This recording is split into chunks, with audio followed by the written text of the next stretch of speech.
political earthquake in Washington. President Donald Trump is expected to sign an executive order dismantling the U.S. Department of Education. For decades, Republicans have called for its closure. Now, Trump is making that a reality. But can he really do it? What does it mean for millions of students, teachers, and schools across America?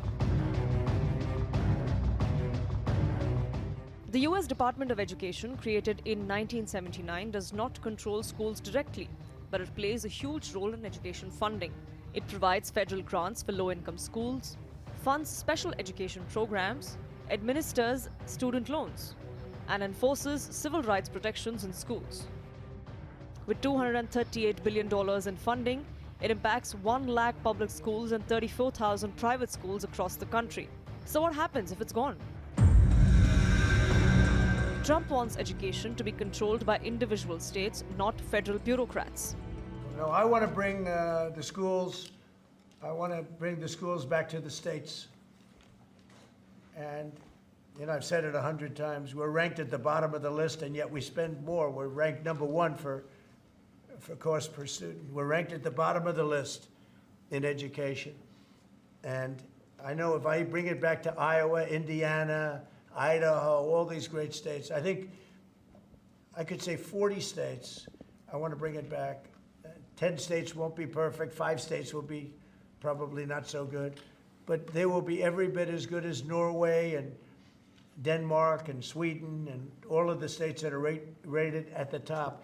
If you tell me about Indiana and some of these great states that run really well, Iowa, you tell me about those states, and if they run their own education, they're going to do a lot better than somebody sitting in Washington, D.C. that couldn't care less about the pupils out in the Midwest. His argument? The federal government is wasting money and failing students. By giving control to states like Iowa, Indiana, and Idaho, he claims they'll perform better than countries like Norway and Denmark. But is that really the case? Trump calls the department a big con job.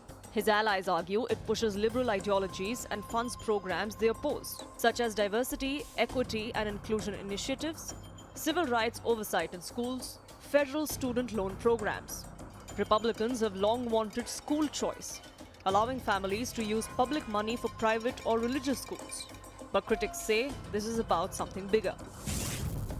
Trump's move has sparked a fresh firestorm. 21 state attorney generals have already sued, arguing the order is illegal and will gut critical education programs. Senator Patty Murray called it a slash-and-burn campaign that will hurt students, teachers, and families. State attorney generals warn that special needs programs could lose funding, college tuition assistance could be cut, civil rights protection for students could be weakened. But even if Trump signs that order, Congress must approve it, and that's where things get tricky. To abolish a federal department, Trump needs congressional approval. The Senate is split 53-47 in favor of Republicans, but 60 votes are needed. At least 7 Democrats would have to agree, and experts say that's unlikely. Even some moderate Republicans may not support this move. So what is Trump's real strategy?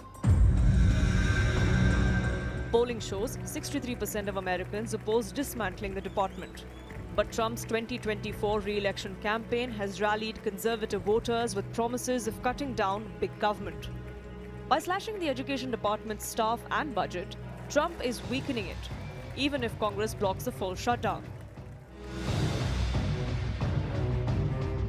If Trump signs the order, we can expect legal battles from Democrats, congressional debates on funding, and Republican states moving forward with their own education policies.